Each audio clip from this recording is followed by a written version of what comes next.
Hello, un, dos, un, dos.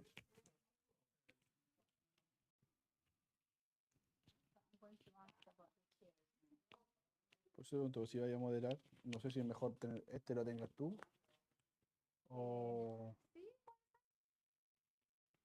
creo que puede ser eso. Y después cuando ellos estén hablando, ¿cómo lo puedo apagar? No se puede. ahí tiene que ser. Porque no se puede. Porque si lo apagamos, mira, si yo apago este, genera un chirrito acá.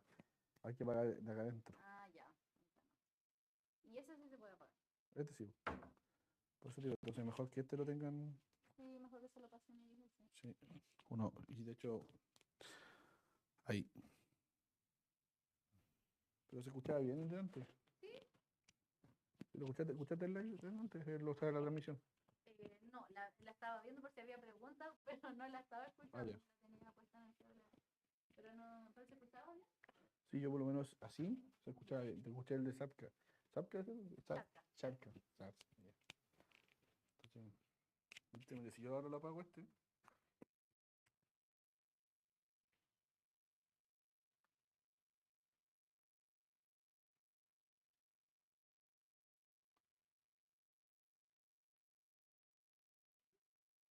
no, mejor no apagarlo. No, porque se lo hacen entre ellos, porque además es más cómodo, creo, para que se muevan y todo eso. Sí.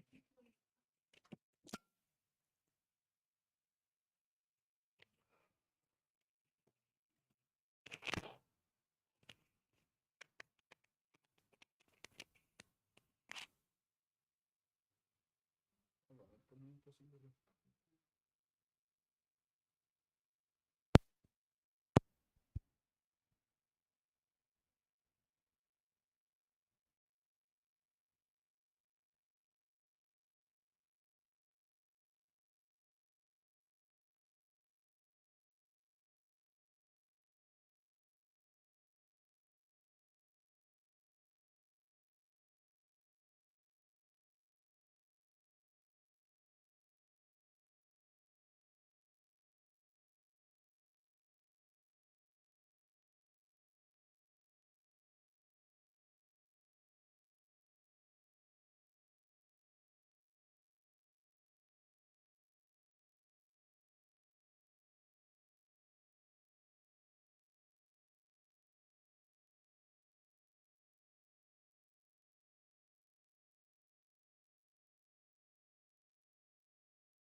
Ya, la de... Yo voy a quedar aquí contigo.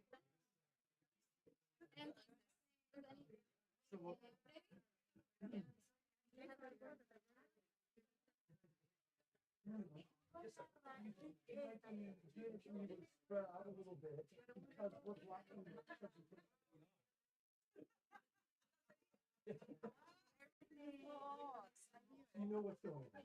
It's curious. It's curious. It's game theory. What can I say? To find out what the organized. Wait a minute. I'm part of the organized. No, you got to.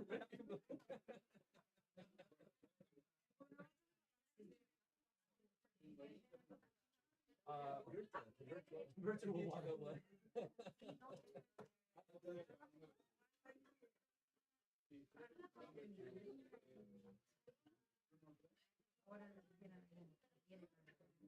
It's gonna be digital. I'll give you some wine. And you.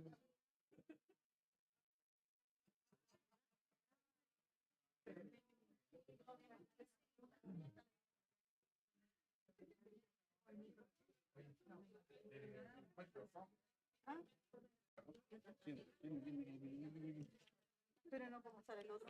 ¿No? Lo ocupo en la... Ya, no problema. Voy a ocupar yo eso entonces. Sí. Ajústatelo donde te acomode. ¿Sí? Pero habla. ¿Digo algo? Hola. Sí. ¿Este en el bolsillo no? ¿O en alguna parte donde te acomode? Ahí. Entonces, este... Claudia primero, permiso. They mentioned something about sanitary. Even one. That you have to bring your own. I don't know. That's I'm just a messenger. All right, well, este es para ellos entonces. Está apagado. Está apagado. Tienes que ver cuando...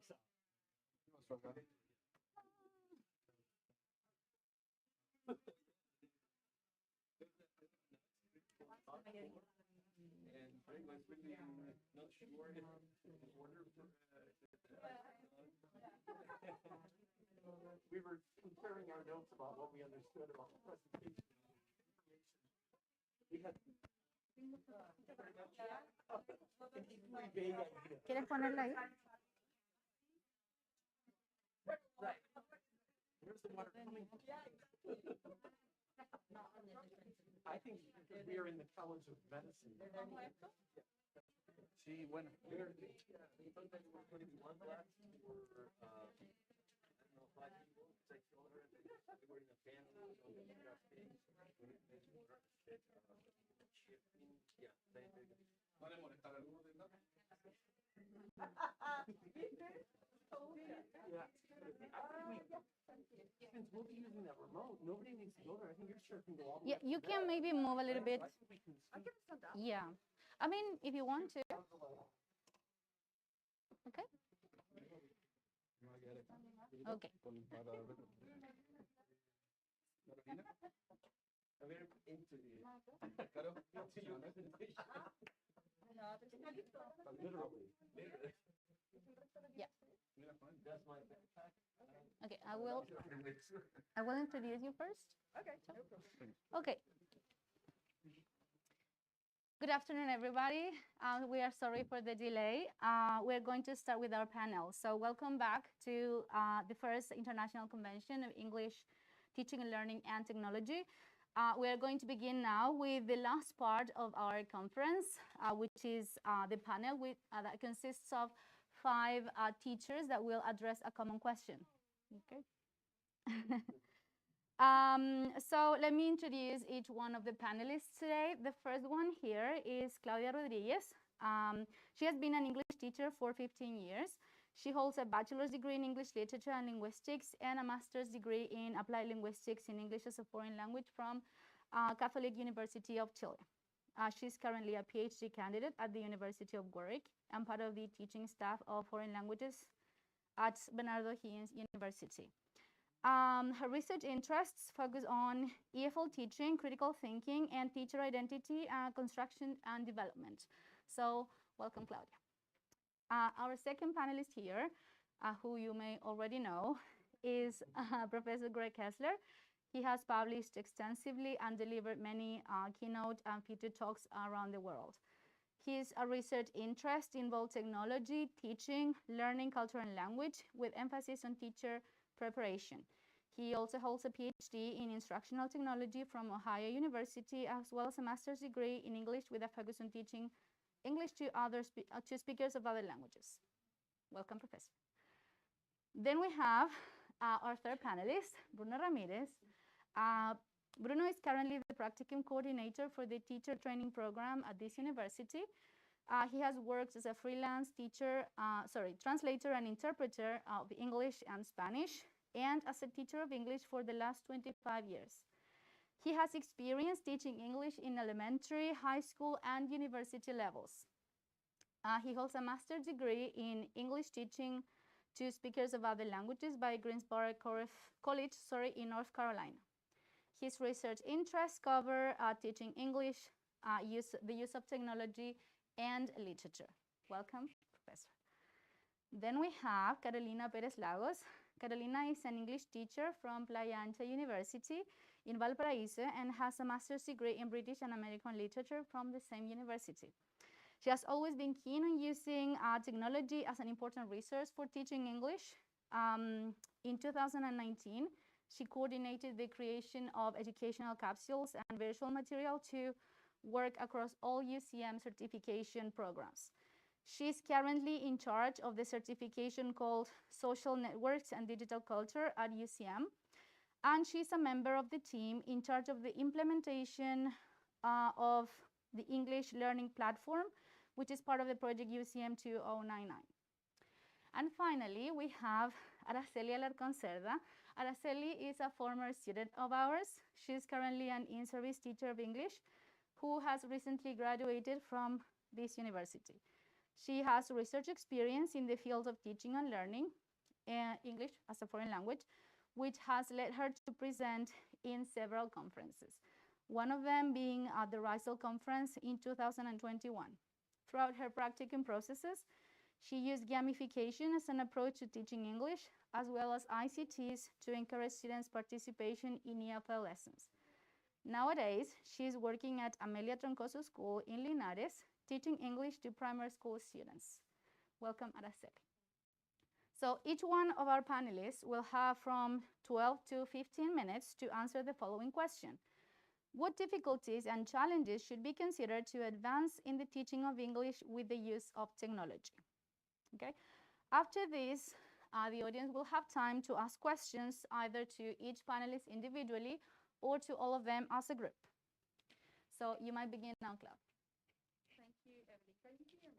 No. Can you hear me now? Yes? Oh, okay. All right. So as Evelyn mentioned, the question that all of us should be answering today, thank you, that all of us should be answering today is the following. What difficulties and challenges should be considered to advance in the teaching of English with the use of technology? When I was asked to think about this question, at the beginning, I thought, oh, this is very easy. But then the more that I thought about it, the more difficult it got, because I thought there are so many angles and different varieties that you can and must consider in order to answer this question. So I thought I only have 10 minutes to tackle and try to answer this question from my point of view, from my perspective and my experience as an EFL teacher in tertiary education. So I'm going to try to do my best. I think that, well, in here we have teachers of English that teach English at tertiary level. We have in-service teachers and former teachers as well. I think pre-service teachers, sorry. So I think that what we all have in common, of course, is the language, right? We are all teaching the language at different levels. And I think that as a group, as EFL teachers, independently of the level we're teaching at, we need to consider the following. First, the poor network infrastructure with the pandemic, let's say 2.5 years ago, it was sort of a very abrupt implementation of the use of technology, especially for teachers at school. Not only because they didn't have the necessary knowledge or the necessary tools in order to embrace this new model, but also because as a country, and I think this happened not only in Latin America, but worldwide, we found out the big problem that the infrastructure or the internet access, the internet connection that our students, we thought that they should have at home, for example, was not necessarily the appropriate one in order for us to carry out and help them through their learning process. So first of all, I think we need to pay special attention to the network infrastructure, especially if this is poor. And I'm thinking also, for example, at school, public schools, they may also have these problems. So as a community, as a school community, I think it is very important that we as EFL teachers raise our hand, talk to our principal and say, okay, I want my students to use the best tools that I can provide, that I have learned how to use, right? And what is the school going to do about how they are going to help me? Because I cannot do everything, and that's okay. It's okay. We're not supposed to be doing everything. Okay, so it is very important to communicate to our superiors, to our principals, especially for schools that are, for example, public or that are rural schools with poor internet connection. What, as this community, what are you going to do about that? Second is the lack of professional training. As I said, it was very abrupt. This integration of new methodologies into our classrooms were very abrupt. And we did receive, I think, most of us or all of us, hopefully, did receive some kind of training. Probably it was a whole day. We were a whole day or a whole week or even a whole month trying to find out how to use and implement new technologies into our classrooms when it was March 2020, right? So the lack of professional training, and I think Professor Keller, I think it was you, I'm not quite sure if it was you that mentioned that we need to, yesterday, that we need to pay attention not only to the softwares that we're using, but also we need some kind of training in relation to what to do if our laptop stops working. What to do? I mean, we have on the one hand, the methodology, right? And the websites, the platforms that we're going to use, but also we need to be trained in relation to the most basic things, like, for example, what do I do if this cable is not connecting properly? What am I going to do? Who am I going to call? So that's also important. The third point that we need to consider, I think, is this resistance to change. As teachers, when it's okay that we don't know how to use every tool. For example, in the previous presentation, Sharka was mentioning a lot of different websites and tools that may be overwhelming for teachers. Okay, however, we need to take one step at a time and try to unblock this barrier that we ourselves are creating. All right, so our resistance to change, we need to change the paradigm. So we sort of embrace these new technologies. As Sharka was mentioning previously, we can choose one tool, right? One app or one website and embrace that and probably do magic with that in our classrooms. Fourth point is focusing on motivation, but without leaving course contents behind. Okay, because we can't make our students feel very enthusiastic about the use of certain technology, but we need to consider and we need to think that we need to cover certain contents that our students are going to be assessed, right, at the end of the unit, at the end of the term, at the end of the year, in relation to those contents. So we need to have those contents in mind. And finally, I think that we need to embrace a new paradigm, because I think that with technology and with what has happened with the pandemic, it is very likely that in the near future, we're no longer going to have tests with pen and paper. I think that the world is embracing technology, especially in education. And also it has to do with sustainability and other factors, right? So I think that we need to embrace these new paradigms. Otherwise, we're going to be completely outdated or out of context, and independently of whether we're teaching at school, university, etc. So pen and paper, I think we're going to leave those behind in the near future. So those are the points that came to mind when I was thinking about how to tackle this big question, right? So thank you very much for your attention.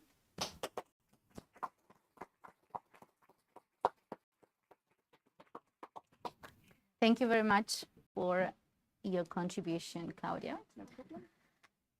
Yep, the second panelist is Professor Kessler. Buenas tardes. Buenas tardes. Oh, no. Turn it on and it doesn't do anything differently. Oh, there we go.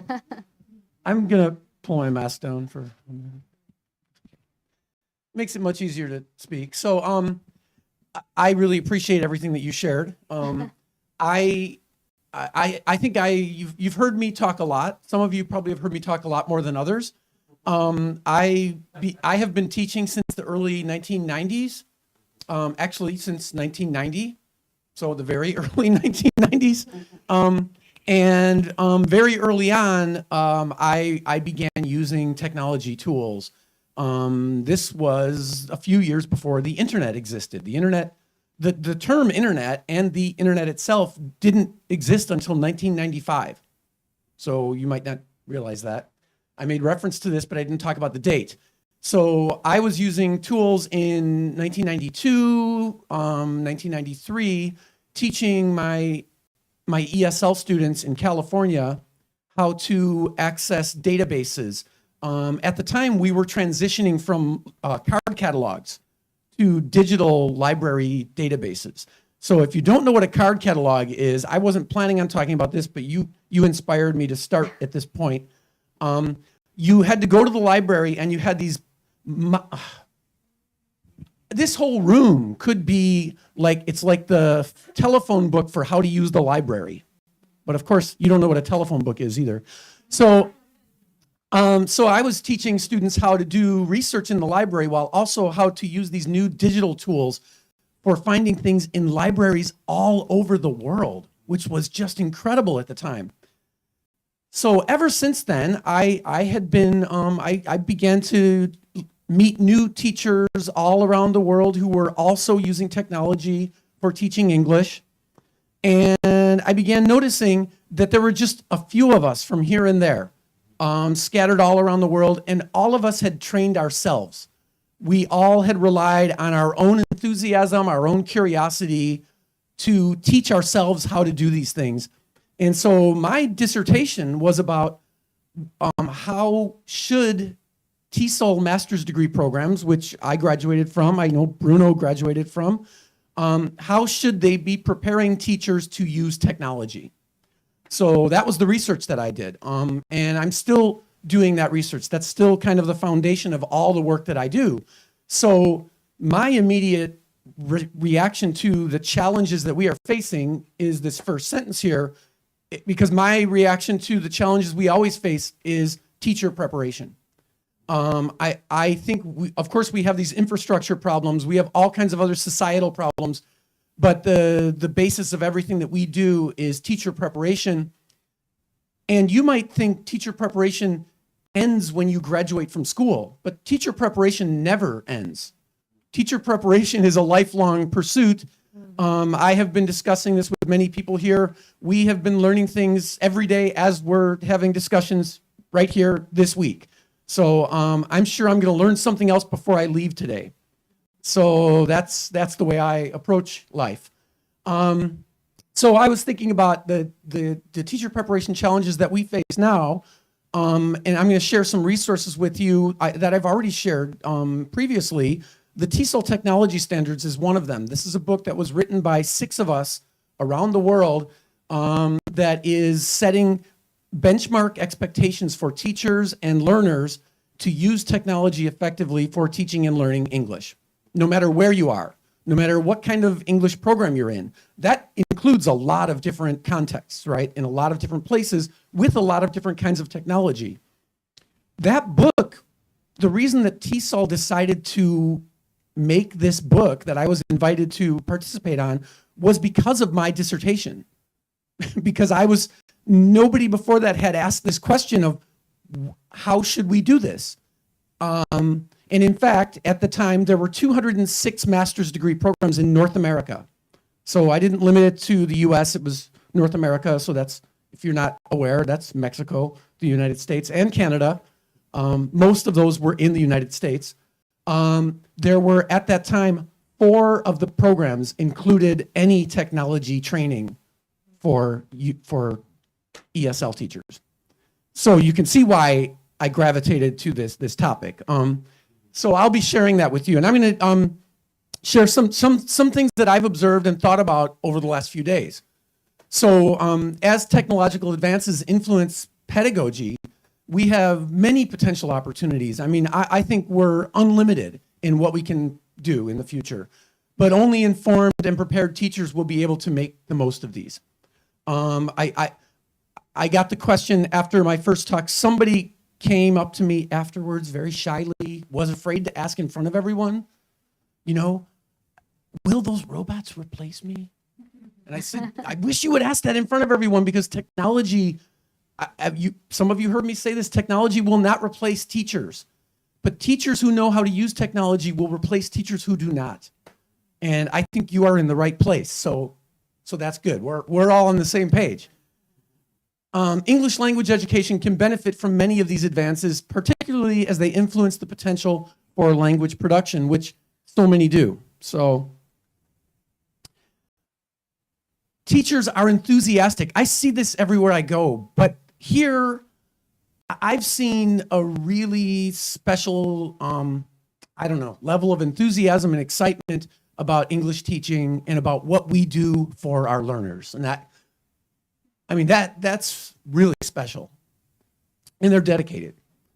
They benefit from various kinds of support, including opportunities for professional development, that's PD, such as the sessions that we've had this week. But like I said, professional development never ends. Teachers need to have access to ongoing training. And I think maybe the very best thing is to have communities of practice where they can share their thoughts and their experiences with each other as they continue to experiment and learn about new opportunities, new ways of doing things. And I think no matter what you learn, it's always better when you are working with a community of practice. And I'm hoping that we have formed a community of practice here with teachers that I'm going to be working with, and I hope I'm going to be hearing from you soon, because you can't let that go dormant for too long or else you lose that community. And teachers need to have a voice in decisions regarding the programs in which they work and how those things operate.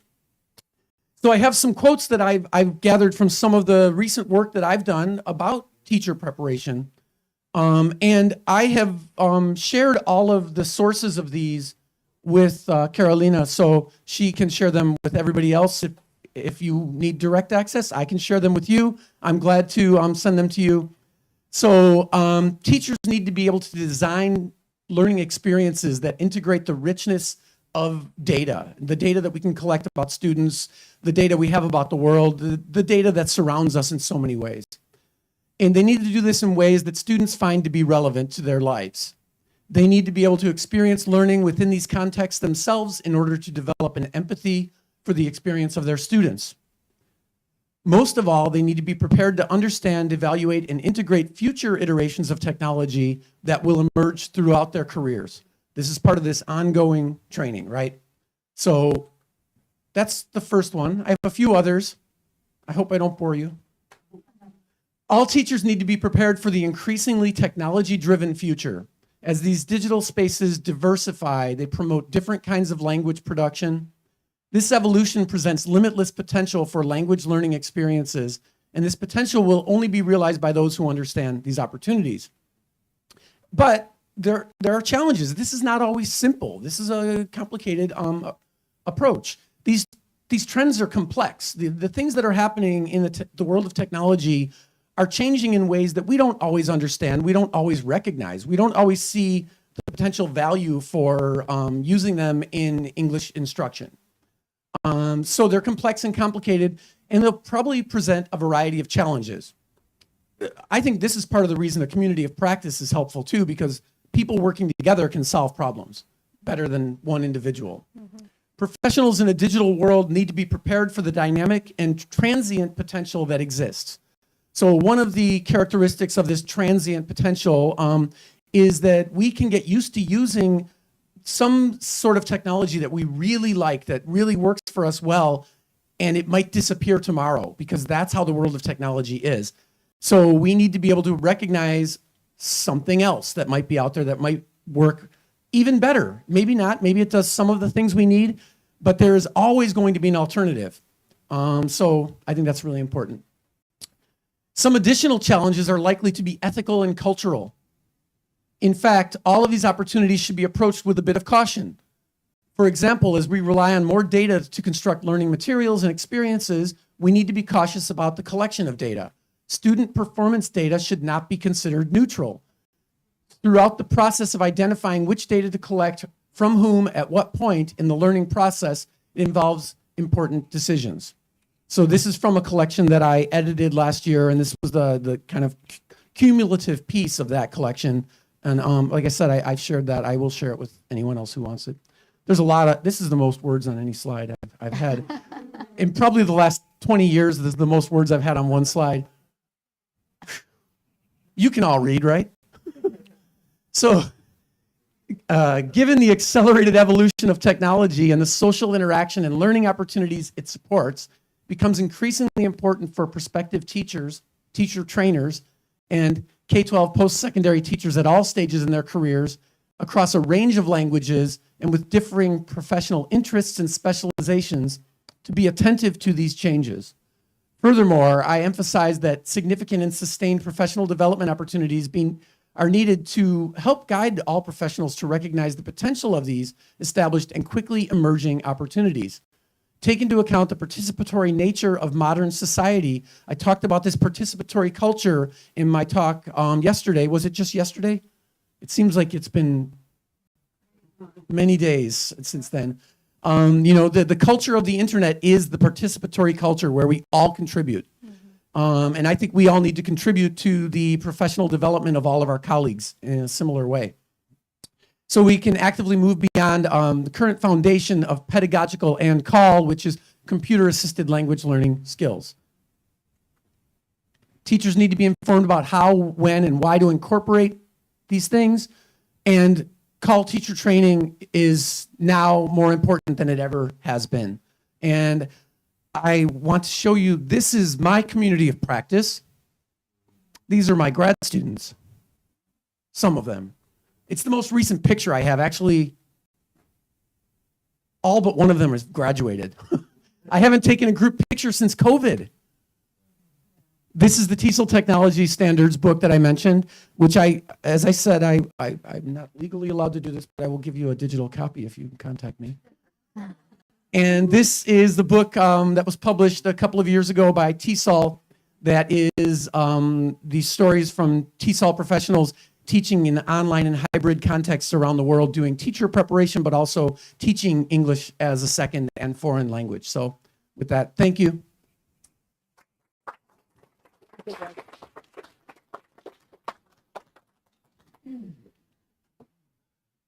We're just in time.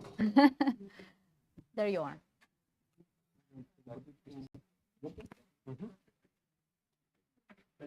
Thank you.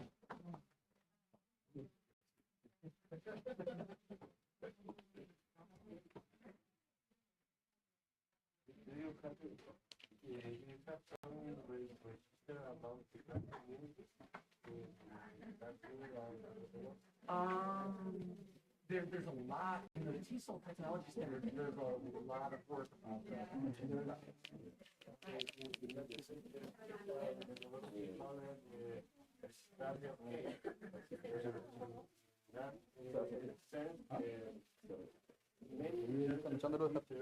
Ahí está.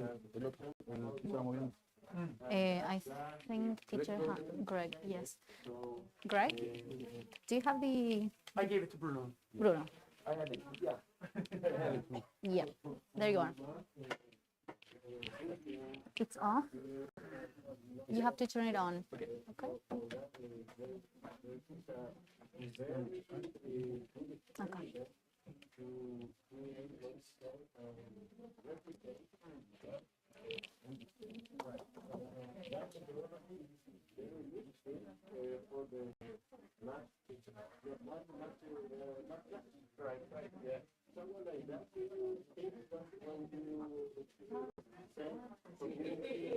Yeah, that's very similar.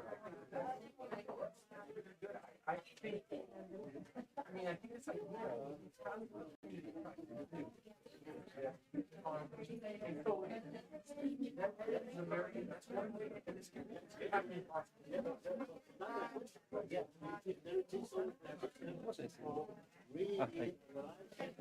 You have to.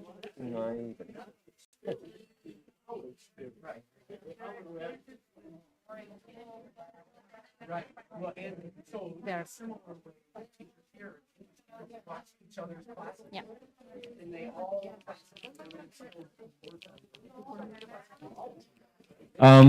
I'm sorry to interrupt. It's always complex to go after someone like Greg because you know there's such a high expectations, and then but I'll try to keep it up. All right. So I'm really grateful for this invitation. Thank you, Jaime. I'm really glad to receive this invitation. And to connect, to link the teaching of English with technology, which is something that I've been doing before COVID when I was teaching in high schools and elementary schools. Throughout the time, I realized I was using gamification before knowing the term when I was giving points and when I was doing games in which students received flags or badges, etc., etc. So it is interesting to learn things that we all teachers have been doing for a long time, and now they have received a name connected with technology somehow. For example, collaborative work has been going on for a long time, but now we can share online PowerPoints. We can use Google Docs, and we can edit texts and work at the same time from different places. So it is something that we have been doing a lot. And but when I received this invitation, I thought about what was I doing before COVID. I asked my students recordings using voice recorders or cameras, right, to produce dialogues. I play with a PowerPoint. Who wants to be a millionaire? I asked my students to record Animoto videos, so they can sort of take pictures and use them in a video, including a song, and they would recreate their story life, for example, or their family life. I use storytelling using software. I asked them to use Google Docs to collaborate, writing a short story, for example. I used Moodle quite recently when I entered this tertiary education. I used the scavenger hunt as well, which is in Spanish, búsqueda del tesoro. So you give your students instructions. They have to follow them in order to finally find the treasure or the piece of information you want them to find. And it's quite good now that you can give them websites, and actually they can follow the clues using the websites and find the information to some questions that you want them to, for a particular task, right? And there were no online meetings before, right? Which was good. It was all face to face. And then during COVID, I was able to carry out a code project. If you remember, Sharka, she mentioned a code project, one or two that carried out. And I was with Mexican University, and the project had to do with promoting intercultural awareness and intercultural communicative competences, basically. And which it's good because you use technology in order to connect with people living in other countries with different costumes, and you learn from them. I'm using a slides, which is this presentation. Slides Kahoot, Mentimeter quizzes, Teams, Google Meet, Zoom for a lot of online meetings, Padlet, Book Creator, and Boozle. All of these were things that I learned because of this, what Gret mentioned, I'm sorry, Professor Kessler mentioned, this curiosity that we all have when we are teaching. We all have this need to try to find out what else is next in order to promote curiosity in our students. What is interesting for them? As Sharka said, right, you find something that you fell in love with, right? But then, is it okay for students to have the same thing over and over again? So you need to think about other ways to reach out your students, right? Because it's not that because you think Bamboozle is great, and I think it is, but at some point they're going to get bored, right? And you have to leave it quiet for a bit. I use a lot of online folders. I didn't use this before. Okay. And what I found quite, I wouldn't say disappointing, but I would say that there was a little interaction with students during pandemic times in terms of cameras off, as you have mentioned, and little interaction, as sometimes I understand that if you were lying on the bed having a cup of coffee, it was hard to turn on the camera and participate in the classroom. But it was something that needed to be considered for this during COVID. Also, assessment had to be adapted because we were using a different kind of assessment. Students were not in the classroom, so we need to learn how to design assessment or tests using Moodle. Some of us had a hard time trying to learn how to deal with Moodle, right? How to upload, because it's all a slow process. Not just learning, but the whole process of creating a test, it's very slow for a Moodle. So methodology changed as well, because we had to learn how to motivate using online resources, right? That was doing, and still is. Now, what do I see in the next future?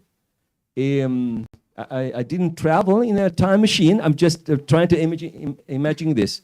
I think that there's going to be an increasing online learning and certification in these sites like Future Learn, Coursera, Open Learn, Solo Learn, that people go there and learn things. Just like when you go to a YouTube tutorial and you learn to cook something that you really wanted to learn, essentially you get certified if you pay, but there are still some free features in each one of these websites. They're really, really good. I think that collaborative work in the classroom and outside the classroom is going to be enhanced as well in the next future, using the current tools that we have, and who else more, right, in the next future. I think that there's going to be more interactivity, more adaptability and flexibility of the material, of the contents, to match the audience's needs. I'm thinking about special needs education. I'm thinking about personal interests of your students. I'm also thinking about gifted and talented segment of your students that get bored because they perform really high, and usually we don't cater for them, right? So technology will provide this sort of stimulus for them to keep growing and not just remain average. And also the different learning pace of our students, that if they want to go slow with a piece of material, they can go slow, and someone who goes faster can do it so. I think that also after COVID, we will become more than consumer of contents, a creator of contents, right? As you have heard and watched during these days, people will or are creating things for others to watch, to share, right? So I think we're going to grow. I'm thinking about TikTok, Kahoot, YouTube, and etc., right? In which you are creating material for others to learn from you. This is going to increase in the next years, I would say. Also, I'd say that intercultural awareness will increase through technology. If you remember Greg's example, and also Sharka's about the virtual tours that we are able to visit other places. Also, we have contact with cultures. Now you can ask, so what do you eat in the morning? Is it spicy? Is it sweet? How do you treat your parents? What do you do when they grow old? Do you kick them out of the house? Or do you keep your old parents, because we have different cultures, right? So that's interesting about about these interchanges, and therefore I think intercultural awareness will increase in the following years, because it was complex. You had to travel to a place, know the culture, and learn that maybe some gestures were forbidden in that particular society. So now I think it's going to be easier because of virtual trips, tandem projects, code projects, etc. Now I'm a bit concerned about soft skills in general with the use of technology, particularly in teacher training programs, because you need to keep a balance, right? It's, I think, whenever you see that your students are not looking at you in the eye, or they are finding difficulties to speak to you, or find it hard to speak in front of an audience, or to work with others. I have students who ask me, which I think it's okay, but ask me, can I work on my own? Can I do the task on my own? I know I can do it. And I say, I know you can do it, but there's a point in this activity that you have to be able to deal with other opinions and learn how to reach an agreement. And if you work on your own, that's not something that you will achieve. So that's something that I think it's pretty complex. It's hard to keep a balance, but I think that with the use of technology, we need to think about ideas to try to develop these skills that are so necessary for the professionals in the future, right? That's all. Thank you. Thanks so much.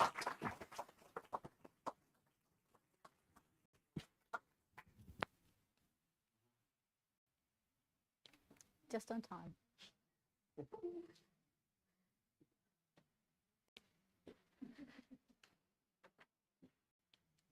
have to turn it off. On. So, yeah. Thank you.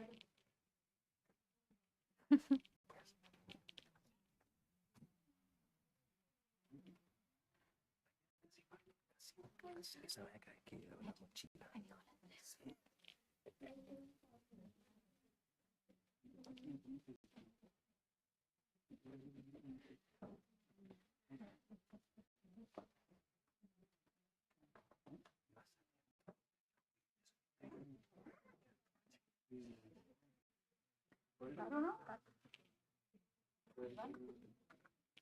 He was stealing it. I didn't even use it. Yeah. Thank you. That happens when you drink, you see. Good afternoon. No. Hello, hello, hello. It must have a red light. Yeah. There. Hello? Yeah. Good afternoon, everybody. Thank you for being here, and thank you for inviting me to be part of this panel. Well, the same as my colleagues, I received this question, and it was hard to think about it, right? It's difficult sometimes to reflect on our practices and the different challenges that we have, right? Because sometimes we are just working. I need to accomplish all the activities that I have to do every week, right? So before I continue with the presentation, I want you to answer a question. So I am going to show you this code. So please, I want you to use your cell phones, please. Ah, sorry.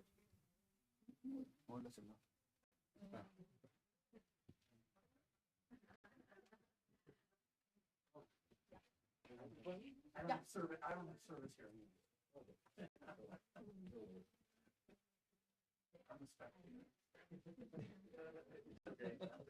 For once. Yeah, you have to scan the code.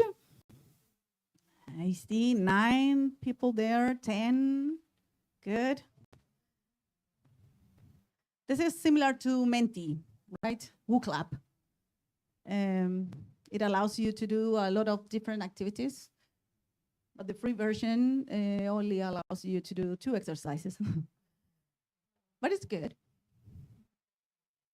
23, okay, Can we start? Ready? Yeah. So now you will have to answer a question. So I want you to write, what challenges have you experienced in the use of technology in English and English classes? Education, sorry, it's not there. Internet connection, okay, let's see. Here we are going to see your answers. Internet connection, that is the most common, right? Platforms, information, let's see. Internet connection, the cable is missing. Oh, that happens in our classrooms, right? Students, let's see. It changes. Lack of technology. Oh, I lost it. Let me see. Well,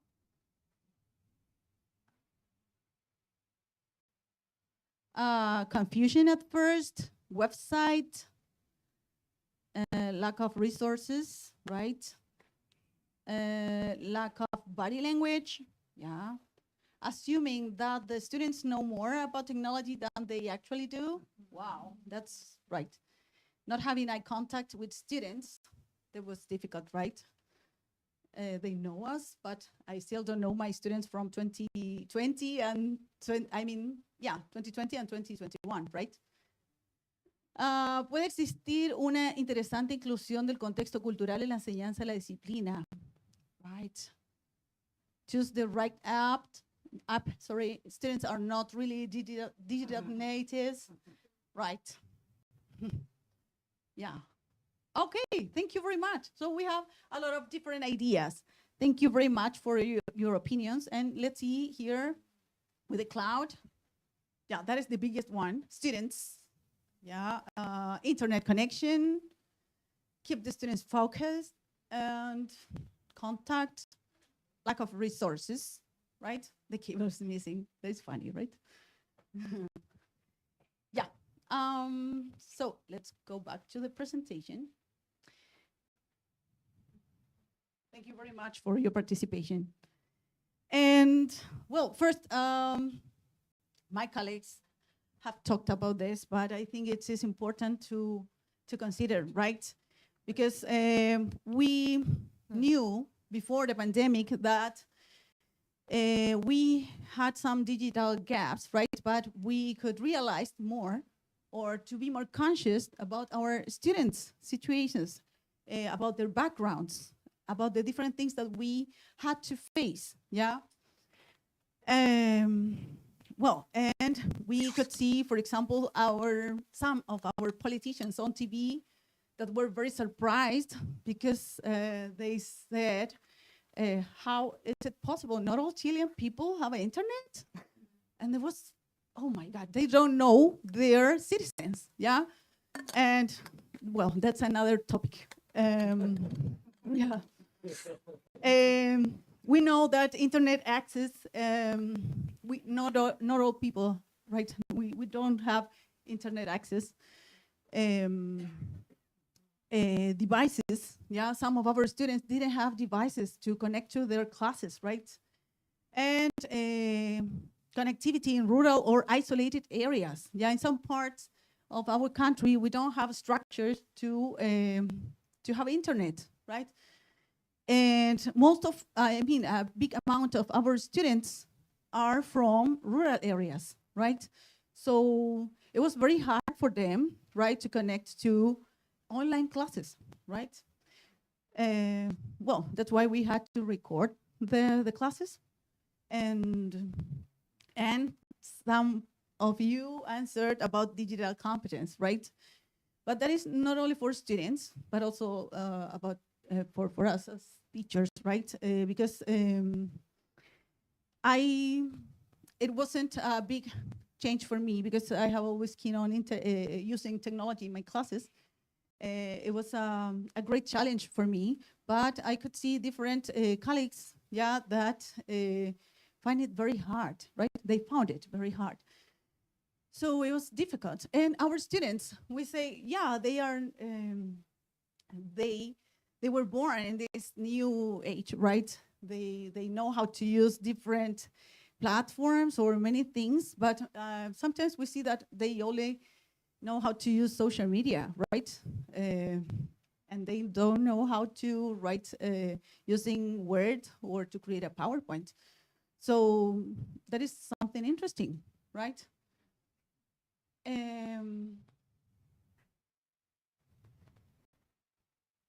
Okay. I'm going to talk about the difficulties that we face as teachers, right? For example, I belong to a unit where we have to teach students from 8 faculties, right? And we have 50 different majors. So we have to teach different kind of students. Hello? And it's bad. It's not working.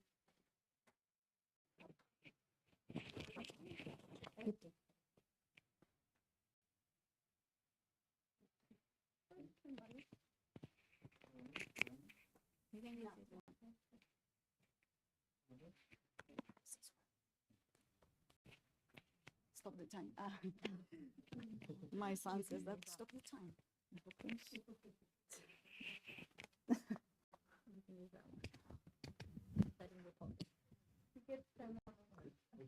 Like on television. ¿Qué hago? Hello? Yeah. I prefer the old one. Thank you. Hello? Yeah. Thank you so much. Yeah, so we have different students, right? They have different backgrounds and they have different English levels, right? So we have to deal with our students' previous knowledge, right? And we also have to deal with lack of students' motivation. So we have to think about different strategies, how to engage them into our classes. And for example, this is something very hard for us because English as a professional motivation, they don't realize about the importance of English for their futures. And that is something that we try to explain all the time, right? They haven't noticed that. Lack of time, yeah. We have lack of time to experiment with digital resources. For example, I have seen many different platforms that I didn't know before, and because maybe we don't have enough time, yeah, to explore. And we also need time, that Greg told about that. We need time to interchange ideas with our colleagues because we have successful experiences that maybe we should share with our colleagues, yeah? Maybe that would be a good idea to get together and talk about that, yeah? And sometimes we have activities that are not good, and maybe we created a great class, right? But it didn't work with some section, right? And connectivity, we are now in, we have face-to-face classes, right? But we still have connectivity problems, right? Because, well, some teachers live outside of they are from rural areas, and our students still live in those rural areas, yeah, and the internet connection is not there. So let me see the challenges, yeah. I think that, first of all, self-assessment, right? We need to stop and think about our practices and to think about my material, my strategies, the methodologies that I am using in class. Are they okay? What do I need to know my students and to think about their interests, right? Because maybe I could use something that is interesting for me, but they are not going to find it interesting for them, right? So in order to reform educational practices, right? That's why I need to reflect. And to create appropriate material, right? Appropriate material for them. And this is very important. We have a very good tool, yeah, that I think that we must explore, right? The LMS, Aula Virtual or Moodle, yeah, it's a very important tool that we have at the university. It's very good. We can create a lot of good material there, but we need to explore it, yeah? And our university is always giving different workshops, yeah, but we don't have time to go. So maybe it would be a good idea to I don't know, to, I forgot the idea, to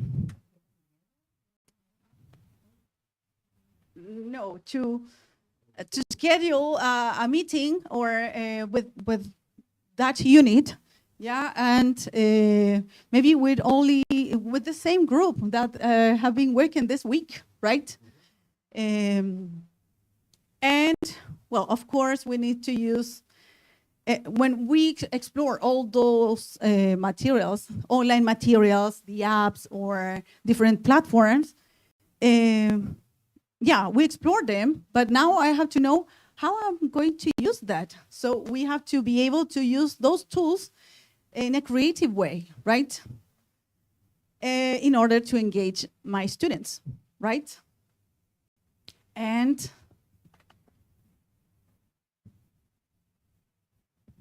as a conclusion, in order to have successful experiences teaching English with the use of technology, I think that we must have time and willingness to explore, create, and adapt material that would allow us to achieve the expected learning outcomes of our students. So, well, we have many resources here at the university, and we have to take advantage of them, right? Because if our students can't work at home because they don't have internet, they can work here. And we have a lot of things, and maybe we can ask for more. Thank you very much.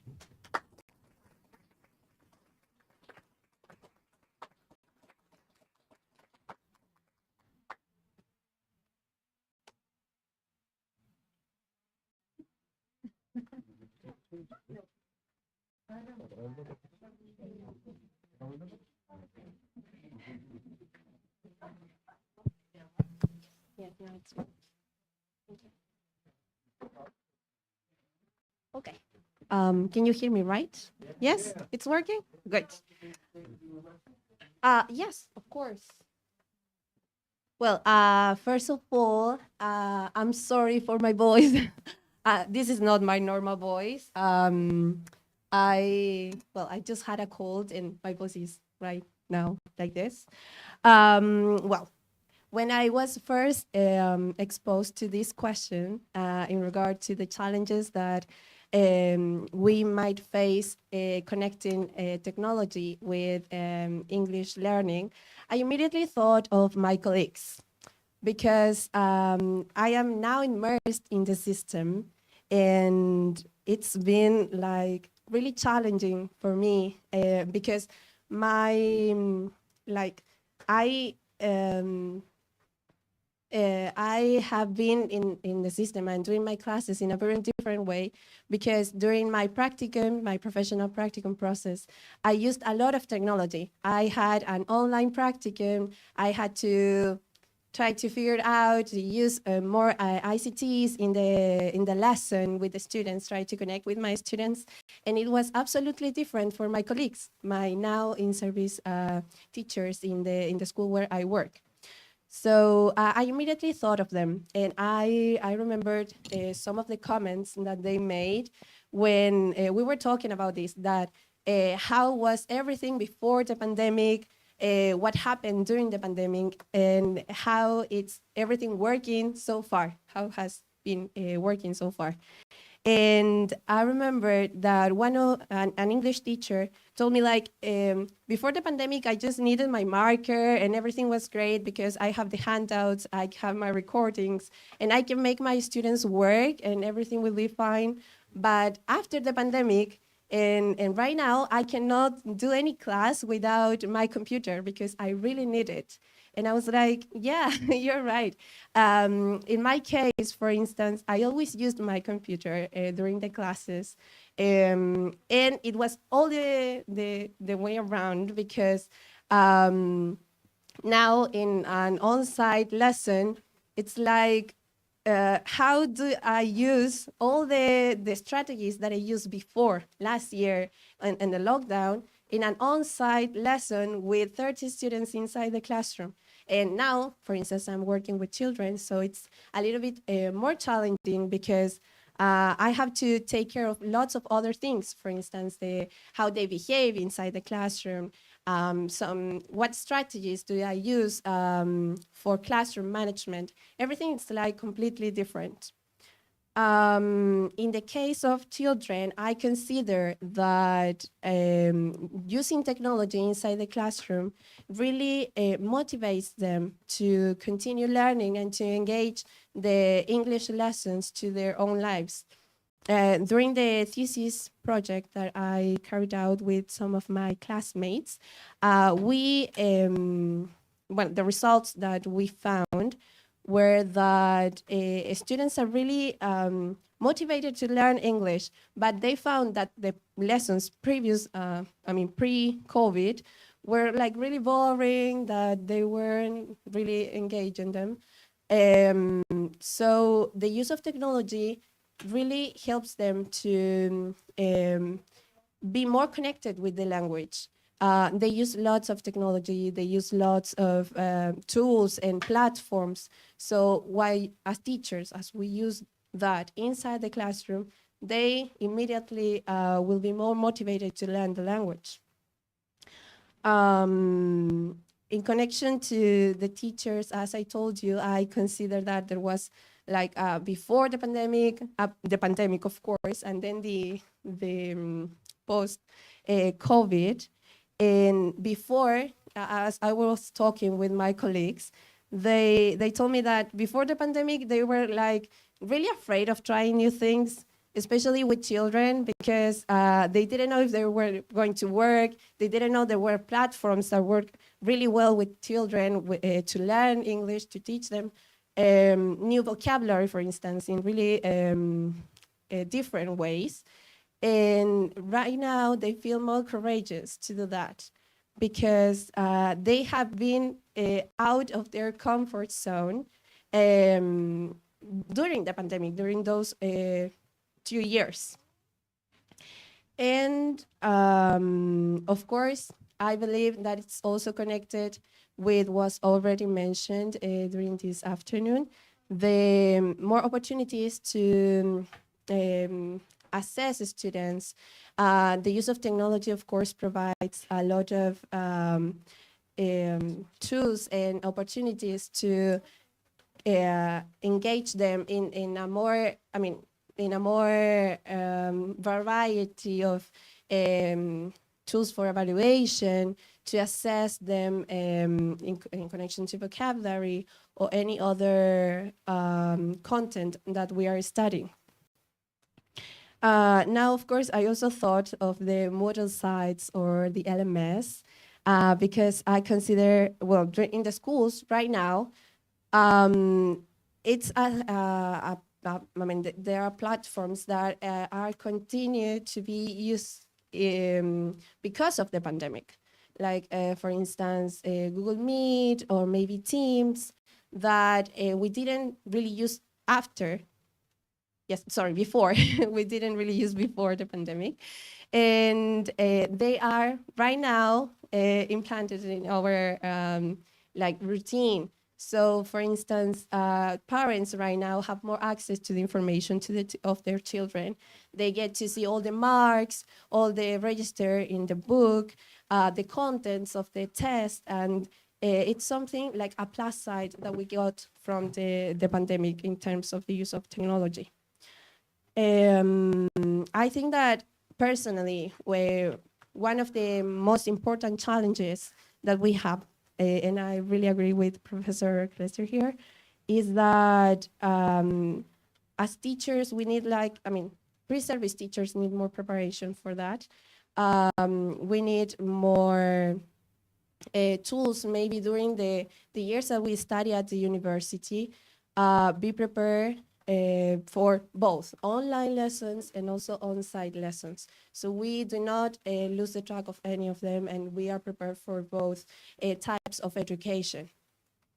And I believe that's it. I could give more of my experience working as a teacher right now. As I told you, it's been really challenging, and I feel like I'm a sponge, and I am continually learning, especially from all my colleagues. They have lots of experience. Most of them, well, the school where I work in is a really small school, and most of the teachers have been working there for 40 years. So I am the new one there, and they are they are learning from me, and I am continually learning from them as well. So in terms of technology, it's they ask me, how can I do this? What do you recommend me any tool for do this in my class? And it's been great because I believe that I have given them lots of my short experience, and of course they have given me as well a lot from their experience. So I think that's it. Thank you.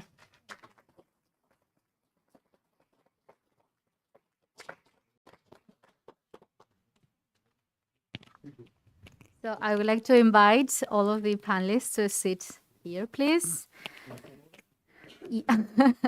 Yeah, you can sit in the same order or a different one. So, no worries.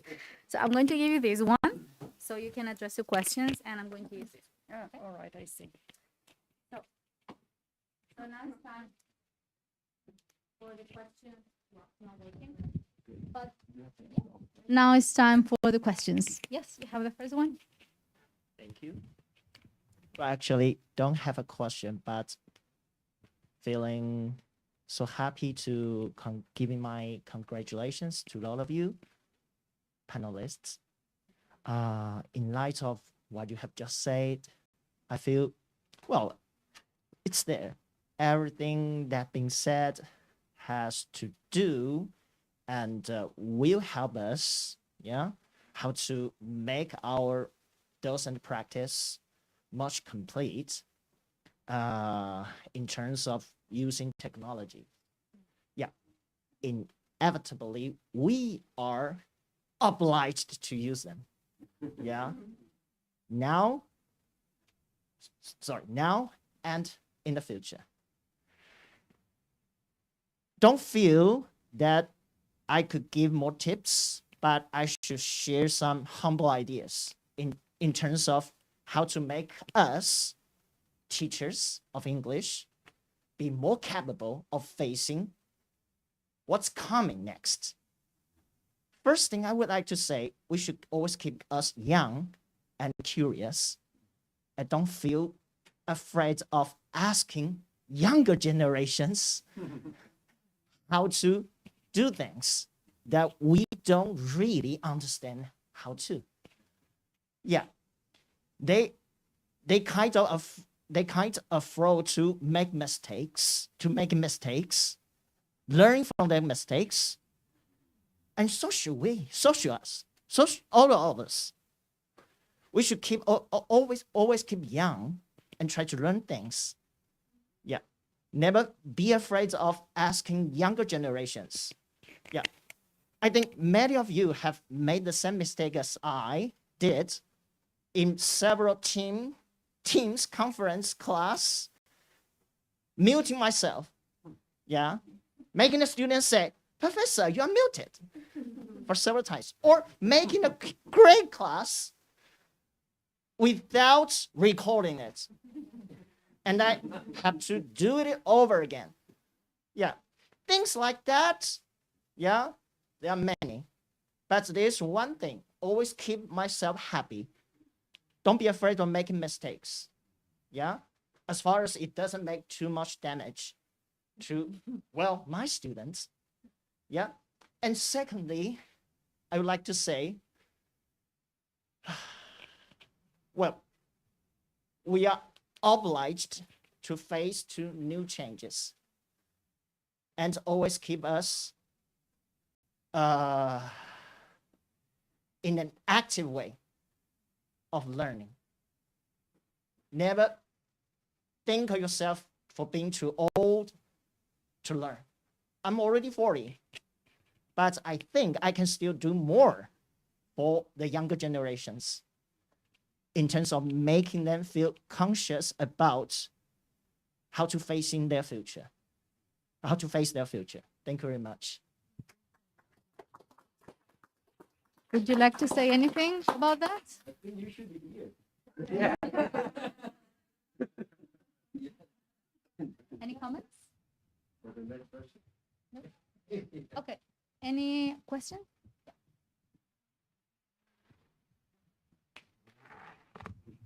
Thank you. So, good afternoon, everyone.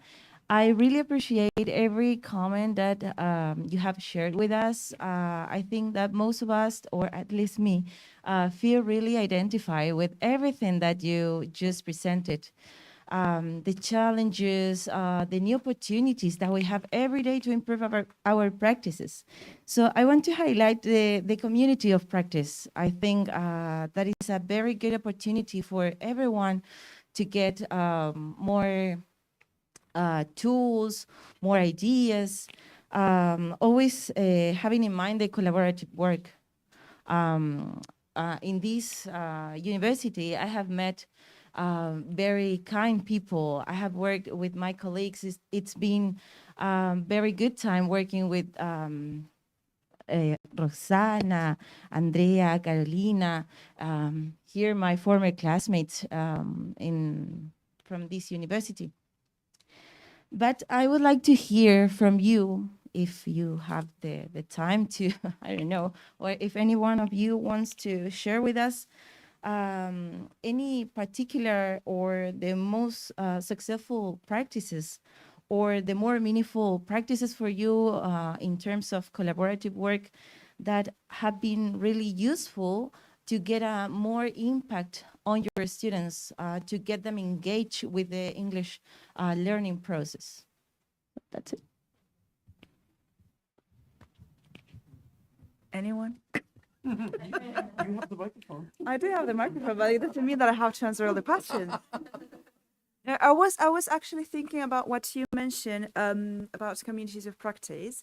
I think that communities of practice have always existed. For example, it is very common, I would say, in parentheses, unfortunately, but for example, at school, whenever it's lunchtime, you all gather, start having lunch, but instead of talking about anything else, you start talking about the problematic class or this situation that happened. So I think that from that point of view, the communities of practice have always existed, or even talking to friends. If you happen to have friends that are EFL teachers as well, then you are, for example, at a party and you start talking about it. It's like in our DNA almost. The difference is now, and I think that is quite good, that the communities of practice have been implemented into our working hours, so to speak. And I think that it depends a lot on us whether we show that they are really meaningful.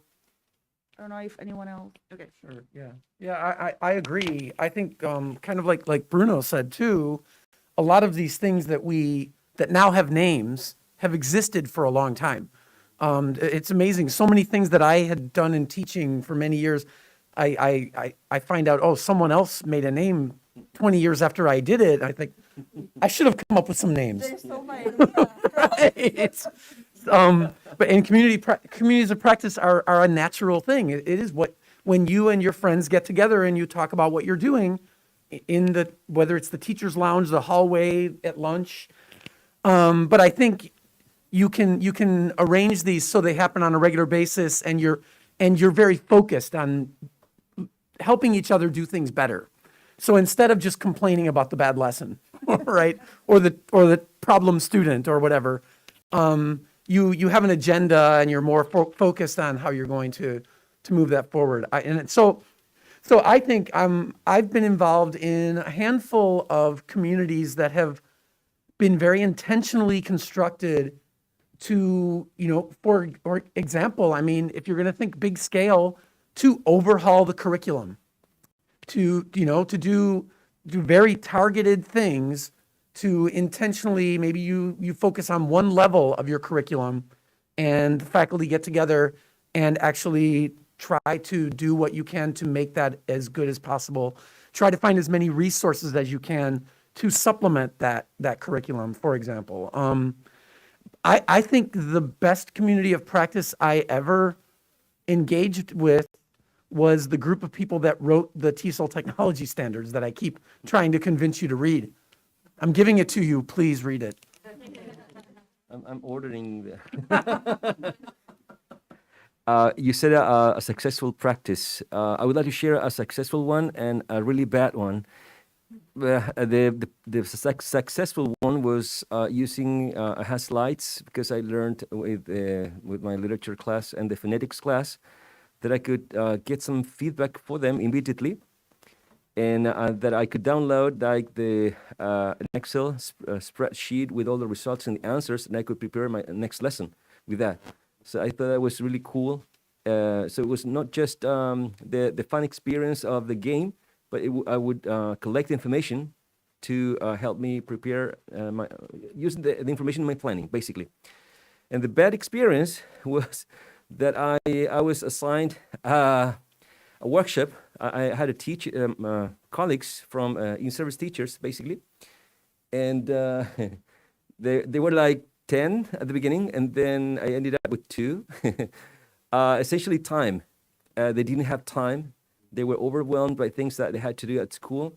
And I always thought, if I were one of them, what I would like to get in a workshop, things that I could use as a teacher, things that could be applicable. And then that's why I had in mind when I designed that workshop. But then at some point, time stole them from the workshop. Time won in the end. The lack of time, basically.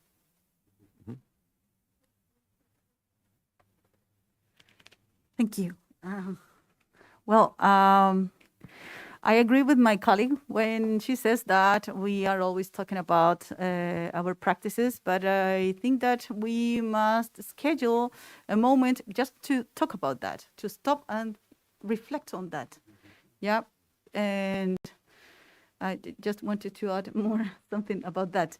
And I want to share one of my successful experiences that I have had with my students of civil engineering, right? This class was based on cooperative learning, and I separate them into different groups, and I divide a text with different bridges, yeah, in order to see the different structures. And all groups have the text, but divided into pieces. So each student has a bridge. So then I divide the group and I say, okay, all beam bridges have to join in a group. All arc bridges in another group. And so we have different groups, and they are going to be reading the same bridge. So they are going to be the experts on that bridge, right? Mm-hmm. And then when they read that, they explain the information. Maybe some of them have a better level, right? And they could help the other classmates. Then they go back to the first group, yeah? And each student is an expert in a different bridge, and they have to tell their group what they know about their bridge. And finally, they have to present, they have to create a product with that. So I haven't worked with this year, but I did it before the pandemic. So I gave them some, they had to create a presentation. Yeah, I gave them some markers. So then they went in front of the class and they explained their work. So it was a very successful activity and they really enjoyed that. And I think it's very good to promote cooperative learning.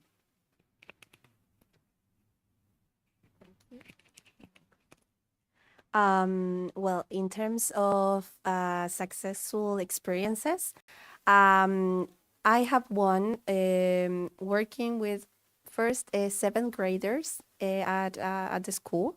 It was the first time I used quizzes in a classroom. And well, I learned how to use this at the university with Professor Chark there during online lessons. And so I wanted to try if that could work like on site with the students, how engaged they were going to be to the lesson, and if they were going to study the vocabulary and everything. And that went really, really well because students really liked competition. They were like, so if I win, what am I going to get? And they started studying. And now every few lessons, we do that. It's more like, I mean, it's not like a championship or anything, but they know that once they know all the vocabulary, we have practice and we have studied, there is a quizzes and they are going to participate on that. Also with third graders, primary education as well, I use a lot Bamboozle. They don't get bored of using Bamboozle. They the same as the seventh graders. They love competition. They love to be separated in teams. Oh, sorry, to be separated into. Thank you, into teams, and they expect to get something back for studying and for learning. So the same, every few lessons, once we have studied all the vocabulary, all the structures, and we have practiced a lot with in groups, communicate the language and everything, we do this activity and they expect that. They really love it. Thank you. Any more questions?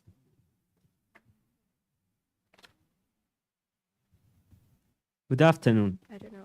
My name is William Gonzalez, and okay, technology as a whole is a challenge which must be faced, and in that way, improve our competences as teachers, pre-service teachers, and obviously improve a student's life.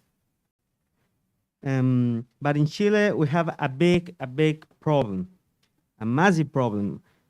Students don't pay attention to lessons. Why? They are in their cell phones. And they are not precisely learning. They are listening music. They are playing games. In fact, you are not teaching, you are just talking. So in Chile, cell phones is synonym of distraction and not help. My question is, what can I do to improve this dangerous addiction of my students and the gadgets, especially mobile phones?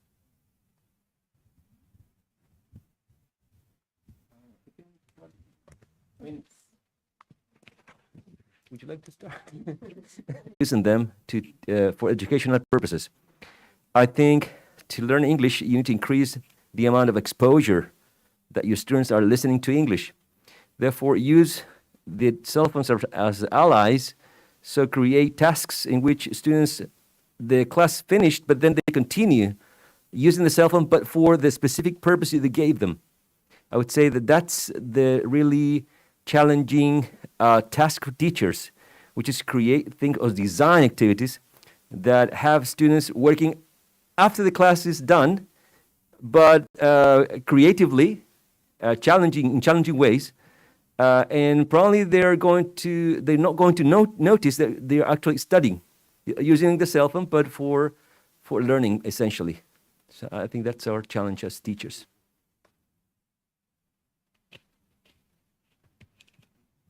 Bruno read my mind. Do you have a new talent? Okay, thank you. Any more questions?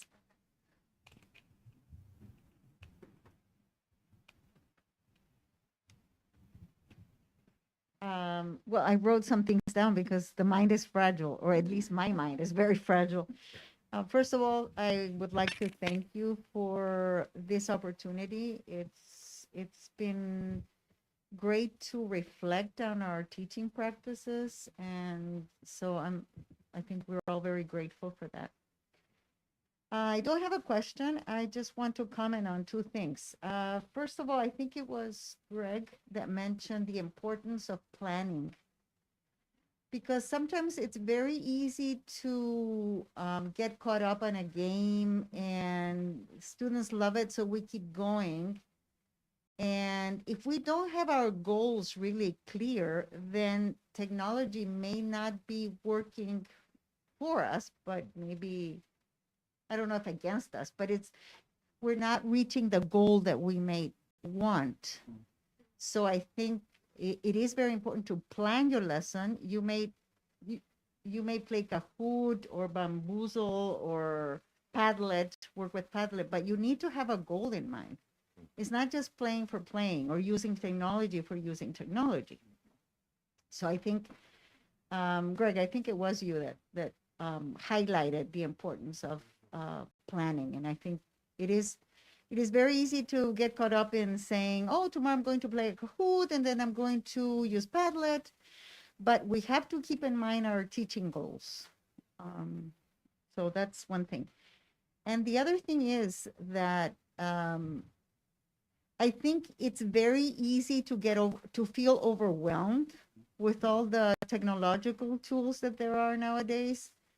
And at least I get very, very overwhelmed because I see or I hear that my colleagues are using this or using that. And there are so many resources out there that it's very, very easy to feel overwhelmed. So I think it's important to maybe concentrate on 2 or 3 rather than wanting to use all of the tools out there, so as not to feel overwhelmed like I do sometimes.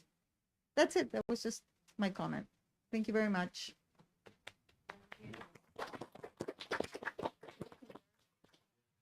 Okay. I'd like to actually comment on the first thing that you said. And I should add, I get overwhelmed all the time, but I feel like it's my job. So I actually have to explore all the possible technologies and all the different ways things can get used, because that's my job. But that's not the job of most English teachers, right? But as far as planning goes, I mean, I just would like to reiterate this because it goes beyond just like the goals of your lesson. It's planning every element that goes into the learning environment, right? And that's part of what I was talking about with learning design. Is it's planning things way beyond what you would ever think you need to plan. And it's amazing how little things can interfere with your lesson when you don't at least spend a little bit of time with critical reflection on those things. Just to complement what you were saying, and if I'm interpreting you, reading you well, I think that we cannot forget the learning objectives, basically. We're using technology as a means for the fulfillment, right, of the learning objectives. That's what I wanted Right, to and it's so easy with all the things that can happen, it's so easy to get distracted and just go off in a direction and forget about those, right? That's really critical. Okay, so can you hear me? Yep. Okay, so there is a concept that stuck with me from all of your points of view and answers, but especially from Araceli's one, the concept of willingness. That's not something you talked about, but that got me thinking since you were talking about colleagues, because it got me thinking about my mom. My mom is a teacher, and she's an old teacher, okay? So I started thinking about the concept of willingness to learn, but at the same time about the antonym of that word, which was, and I thought about reluctant. She was reluctant to learn. She was like, can you do this for me? Like, for example, can you do this test to I don't know, a Google form or something. And then I started thinking about the fact that more than reluctant, she was stubborn. So it was quite funny because I spent hours and hours and hours trying to teach her and her colleagues at the same time how to do these simple things for us, but they weren't used to using those tools. So now my question is, how has, or if it has, the mood changed on your educational communities, on your communities, on your colleagues, peers? And we were talking about pre and post COVID, but I would like to focus on internet, especially like before internet and after the internet, because my mom is a teacher on a rural area. So yeah, COVID was the push they needed towards using internet, but I would like to focus on just internet, not just the COVID aspect. So yeah, has it changed? And if it has, how have you seen it? I have a lot of colleagues. I mean, I work in a rural area in America. You might not realize those exist. I mean, you go 5 or 10 minutes from my university and people don't have internet access. So I think a lot of people think everyone in the United States is wealthy and has everything they could want or need, but that's not true. And I'm a department chair. I have professors in my department who live in houses where they don't have internet access at home. I mean, it's partly by choice. They could move, but some of those people never were willing, and including the ones who have internet access at home, all of them, were not interested in teaching online at all before the pandemic. And now some of them refuse to come back to in-person teaching. So that's where the willingness has changed. I've seen a dramatic shift, but in both times, before and after, they're still just really difficult to work with. It's the bottom line. They don't want to do what everybody else wants them to do. But I think that stubbornness, the willingness, and I think another word that goes along with those is humility. And that's something that's come up a lot this week. And I think for teachers, I think those of us who are willing to continue learning and willing to sometimes let students know that they know things we don't know, humility is critical. And I think it's a really important part of a relationship between teachers and students. Thank you. My mother never used the internet connection ever before, and she was very interested. She still plays volleyball. She's a fan of volleyball, and she was in charge of the money, the treasurer. I think that's it, right? And she needed a system. I told her, you need a system to keep things clear for everyone about the money, and I told her, I'm going to teach you how to use Excel. And at the beginning, it was really, really complex. But I told her that it was in her own interest to learn, to give them a report, a clear report to all the other players. And she was convinced. And now she can handle Excel in a very limited way, but she can do it. She can print a report, and she can share the report with the other players. Also, at the beginning, she found Facebook quite intriguing and difficult. I told her, you're going to get in touch with your family in Sweden. Her sister and brother, they live there. And I taught her how to upload a photo, and now she knows more than myself about Facebook. I can say honestly. So I guess for stubborn people, you need to give them sometimes a reason to learn, right? Motivation, essentially motivation. This is what you can do if you learn this. And I think that's a way to open a door. Open a gate for them to keep learning, to engage them with motivation.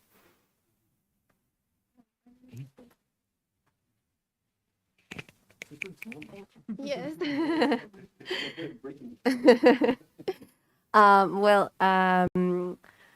From the school I am now working in, it's like quite the opposite, because teachers were there like on online classes for 2 years. They expected students to learn, And now that they are back on site, they realize that those students didn't learn as much as they are now learning inside the classroom. So right now, they are like, they refuse to go back to online learning because they realize that it doesn't really work because the students are with the cameras off and they are maybe doing anything else in their houses and everything. So they didn't really learn as in a really meaningful way as they are learning right now. So yeah, that's like more or less what's happening like right now at some of the schools. Thank you. Any more questions? I think we have time for one more. Hello, I just want to thank you for sharing your experience with us. And also hello to Professor Rodriguez. I remember you because you were my teacher, phonetics teacher, like many years ago. Unfortunately, you left after some years, but I still remember you. And I still remember phonetics, thanks to you. Very good, very good. But this is more kind of a reflection more than a question. And we've been talking now about people being reluctant to actually learning technology. But I think that we are facing a generation, well, Gen Z. They were born with their cell phones on their hands. And what worries me now, actually being a teacher here, that I've noticed that students are very, very, well, pre-service teachers now are very different from even my generation, you know, millennials and the ones before. How? That they feel a lot more comfortable with technology, which is positive, but it's also negative in the way that they feel more comfortable online than in person. So the greatest problem here is that we are actually training people that need to be in front of there. They actually need to be kind of an artist. That's what I like to tell my students when some of them are here, right? But it's like you're a performer. You need to find an alter ego almost. But what happens there is that I don't know if it's the technology or the development of the technology the last, I don't know, 20, 30 years, is that it's perhaps too much and it has affected the soft skills and also the development of the real personalities. And I've seen, like, I don't know, the same TikToks that we talked about, that I saw students creating amazing TikToks, like amazing, really. I was like, oh, wow, this is just great. But in the classroom, they struggle so much because they don't want to be judged, like in front, in person. But if they are like in a video, no problem at all, okay? So that's kind of, I think that perhaps, I don't know if you agree, one of the biggest challenges that we are facing, that people are actually losing their own personality and the soft skills. They don't know how to communicate well enough with the rest of us. And they feel afraid, for example, to asking questions or saying what their opinion is. But online, we all know about the trolls, you know? So I think, I don't know if you agree, if you have any comments, I would appreciate that. But I think that's one of the greatest challenges we have nowadays regarding education and technology. So that's it. Thank you. I don't have any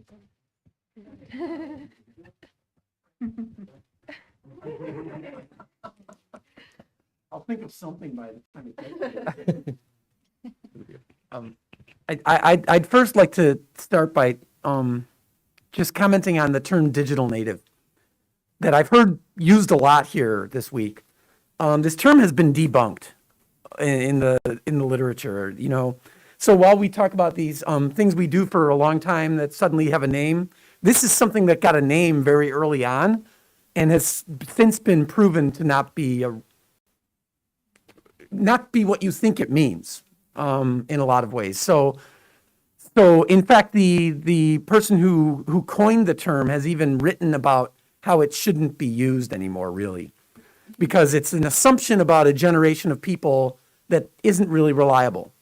So we can just start there, and I think, but I think part of the problem is that we automatically assume. Well, it was one of the comments when you did your crowdsourcing, which I love, by the way. That was a fantastic way to answer the question about the challenges, to have everybody, throw them out there. So someone said, thinking digital natives know more than what they know, right?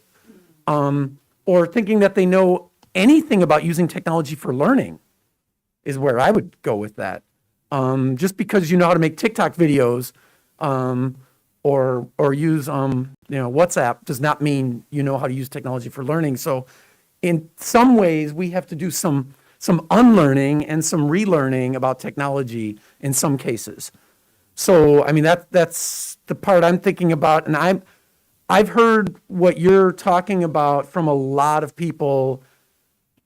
I live in a college town, and I know people who own businesses in that town who rely on like high school and college students as employees, and they can't find employees who can look customers in the eye. So this, I hear about it from, I only teach PhD students. Thank God, I'm so lucky. So I don't really meet a lot of these students, but I hear about them from professors that I know who teach undergraduates. And I think we're going to be hearing a lot of new terms to describe whatever it is that's happening to them. I'm not sure what it is, but I do think we've recognized this. Many people are aware of it, and there are things we can do about it. So I think once we are aware, I'm hopeful that we will find ways to address it. But that's what I have. Yeah, just to complement the idea and about what Melissa was mentioning, I think that the pandemic, these 2 years, caused serious damage to students' social abilities. Definitely, independently of whether it is in English. In English is even worse, right? But teachers all over the world have struggled with the same. So as Greg was saying, I think it is our duty now to get together, to start doing kind of what we're doing here, reflecting on what can we do about that.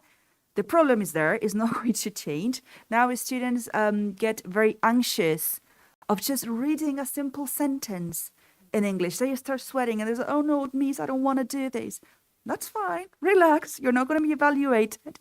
But they get anxious anyway. So I think with that, with communities of practice, with instances in or lunchtime talking, with instances in which we can share our ideas or experiences, we can definitely enrich our practice and start thinking about how we can tackle this. Because at the end of the day, it is what happens at school. It is what happens at universities. We are there. It is sort of our duty.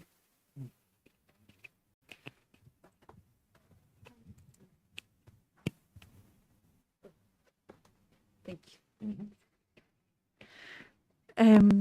Well, we have seen, right? We have experienced this year that we received this generation that was mainly affected by the pandemic, right? They didn't have the chance to develop different skills, right? And I think that we have to help them, right? We have to be empathic and to consider that next year will be the same, right? Because we have to help them and adapt our material and to be conscious with the things that happen in the classroom. As you said, right, they get very nervous, and we have to understand them. And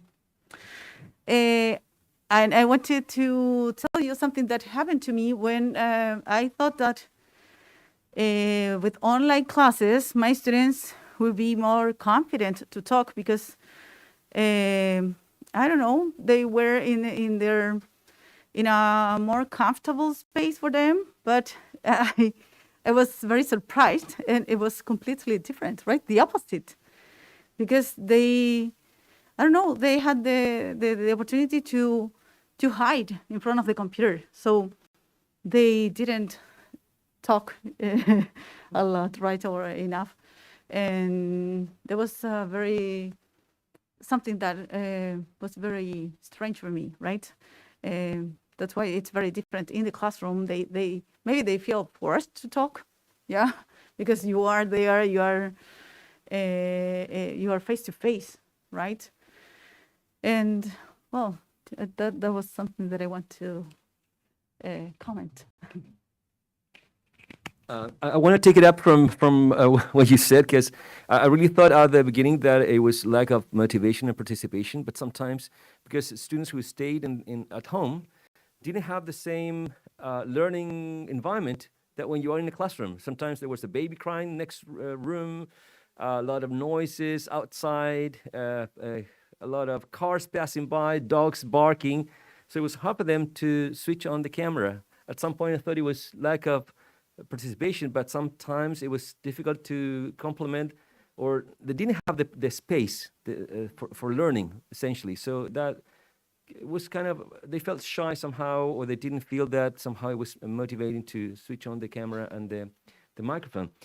And I share Melissa's concern. I mentioned that before, social skills, it's something that we need to work on. I personally take it as a transition that we need to make for students.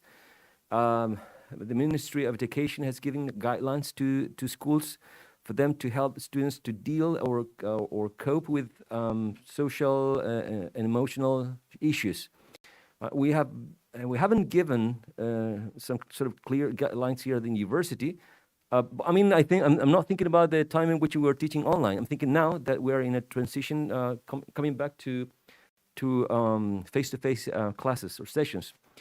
But I think it's good to, what I do in phonetics first year, so try to mix learning phonetics with also some activities that deal with developing pedagogical skills to help them relate to each other, to help them look at each other and do stuff together.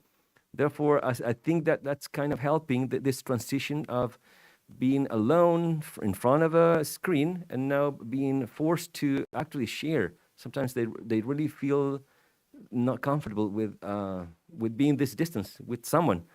So it's our duty somehow, teachers in any level, help this transition to go back to normal.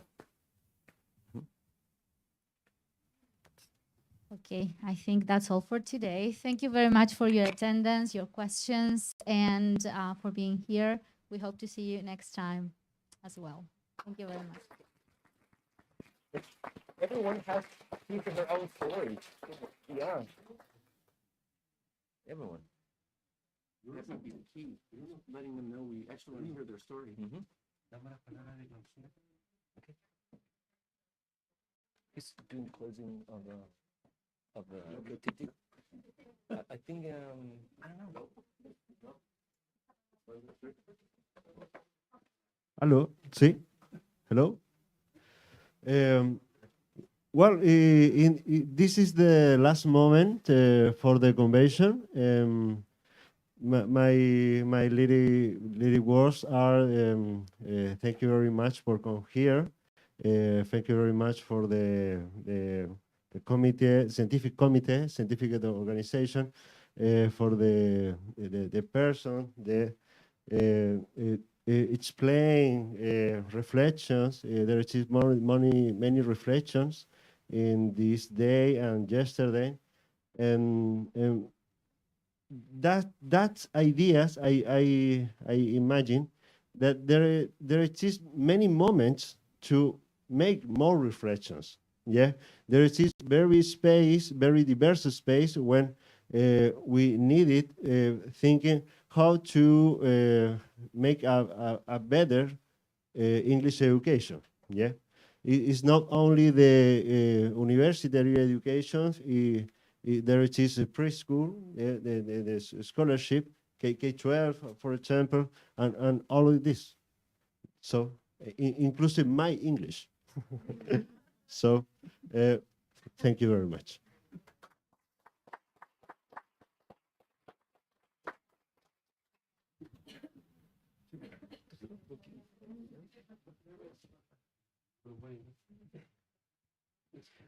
We mentioned this a lot to Jaime. We saw him speaking one kind of English, and he improved a lot by exposure. He's able to be in front of people, talking in English. At the beginning, he was very shy, and now you see that. And that's what we need to try to make our students feel that it's okay, because most people, and this is what Greg mentioned, most people who speak English are non-native. And we all have different accents, and we all have different ways, but the point is being able to communicate. This is our first convention or congress. We hope to have a second, a third, and many more. And we hope that you come back and be here, right, next time. Thank you very much.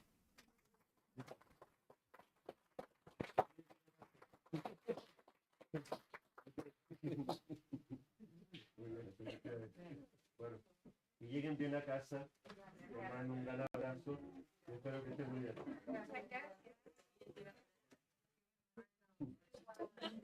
Thank you very much. Thank you very much. Congratulations on It's wonderful. I'm glad I did. Thank you.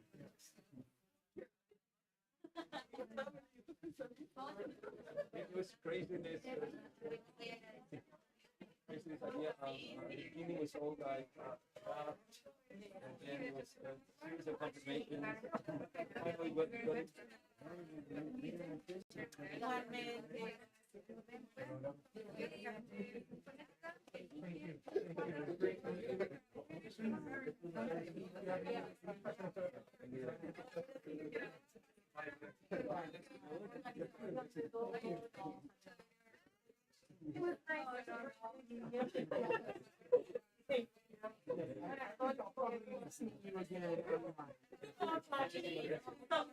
it.